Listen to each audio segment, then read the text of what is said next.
ইবাদত বন্দেগীর মধ্য দিয়ে আজ দিবাগত রাতে সারা দেশে পালিত হবে পবিত্র লাইলাতুল মেরাজ বা শবে মেরাজ। ধর্মপ্রাণ মুসলিমরা মসজিদ বা নিজ বাসায় ইবাদত করছেন। সবশেষ ও সর্বশ্রেষ্ঠ রাসূল হযরত মুহাম্মদ সাল্লাল্লাহু আলাইহি ওয়াসাল্লামের জীবনের একটি গুরুত্বপূর্ণ অধ্যায় মিরাজ। মিরাজ সংঘটিত হয়েছিল মহানবী হযরত মুহাম্মদ সাল্লাল্লাহু আলাইহি ওয়াসাল্লামের নবুয়াতের ১১তম বছরের ২৭ রজব। তখন নবীজির বয়স ৫১ বছর। রাসূলের মেরাজ হয়েছিল সশরীরে জাগ্রত অবস্থায়। কোরআনের সূরা বনী ইসরাইলে আল্লাহ তাআলা মেরাজের বর্ণনায় ঘোষণা করেন, আল্লাহ তার বান্দাকে রাত্রি ভ্রমণ করিয়েছেন মসজিদুল হারাম থেকে মসজিদুল আকসা পর্যন্ত, যার আশপাশ আল্লাহ বরকতময় করেছেন, যাতে তিনি নবীকে তার নিদর্শনসমূহ দেখাতে পারেন। নিশ্চয়ই আল্লাহ সর্বশ্রোতা, সর্বদ্রষ্টা।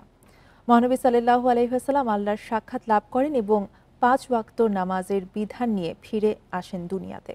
এ কারণে রাতটি মুসলিমদের কাছে পবিত্র।